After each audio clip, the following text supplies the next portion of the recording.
ദുബായിയുടെ സാമ്പത്തിക ലോകത്തെ ഇന്നത്തെ ഏറ്റവും വലിയ ചർച്ചാ വിഷയം മറ്റൊന്നുമല്ല, ആഗോള ലോജിസ്റ്റിക്സ് ഭീമനായ DP വേൾഡിന്റെ നേതൃത്വത്തിൽ ദശകങ്ങൾക്ക് ശേഷം സുപ്രധാനമായ അഴിച്ചുപണി നടന്നിരിക്കുകയാണ്. ദീർഘകാലമായി കമ്പനിയുടെ മുഖമായിരുന്ന സുൽത്താൻ അഹമ്മദ് ബിൻ സുലൈം സ്ഥാനമൊഴിഞ്ഞിരിക്കുന്നു. പകരം പുതിയ സാരഥികൾ ചാർജ് എടുത്തു കഴിഞ്ഞു. എസ് കാസിം പുതിയ ചെയർമാനായും യുവരാജ് നാരായൺ ഗ്രൂപ്പ് CEO ആയും ചുമതലയേറ്റു. ദുബായിയുടെ സാമ്പത്തിക ഭൂപടത്തിൽ വിപ്ലവകരമായ മാറ്റങ്ങൾ കൊണ്ടുവന്ന ഒരു കാലഘട്ടത്തിനാണ് ഇതോടെ തിരശ്ശീല വീഴുന്നത്. കഴിഞ്ഞ 2 പതിറ്റാണ്ടിലേറെയായി DP വേൾഡിന്റെ വളർച്ചയിൽ സുൽത്താൻ ബിൻ സുലൈം വഹിച്ച പങ്ക് സമാനതകളില്ലാത്തതാണ്.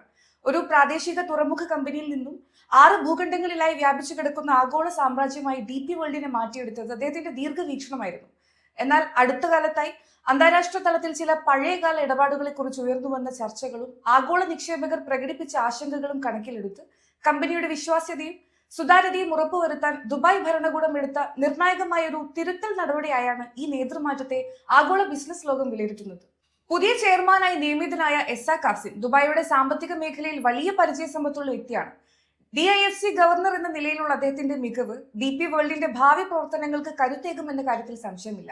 അതോടൊപ്പം 2005 മുതൽ കമ്പനിയുടെ ചീഫ് ഫിനാൻഷ്യൽ ഓഫീസറായിരുന്ന യുവരാജ് നാരായൺ CEO സ്ഥാനത്തേക്ക് വരുന്നത് പ്രവർത്തനങ്ങളിൽ സുസ്ഥിരതയും ആഗോള നിക്ഷേപകർക്ക് ആത്മവിശ്വാസവും നൽകാൻ സഹായിക്കും.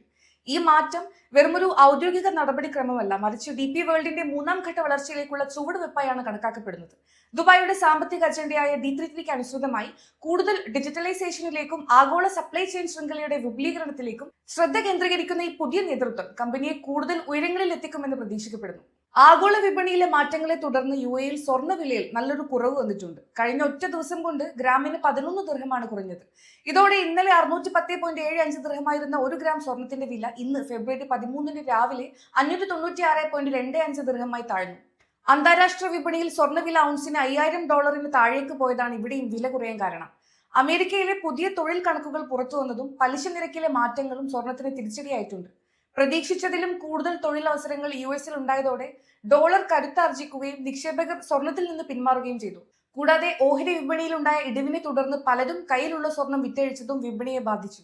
നിലവിൽ വില കുറഞ്ഞെങ്കിലും വരും ദിവസങ്ങളിൽ സ്വർണം വിപണിയിൽ കരുത്ത് വീണ്ടെടുക്കുമെന്നാണ് വിദഗ്ധരുടെ പക്ഷം. പലിശ നിരക്ക് സംബന്ധിച്ച് അമേരിക്കൻ ഫെഡറൽ റിസർവിന്റെ തീരുമാനങ്ങളാകും ഇനി സ്വർണ്ണവിലയുടെ ഗതി തീരുമാനിക്കുക.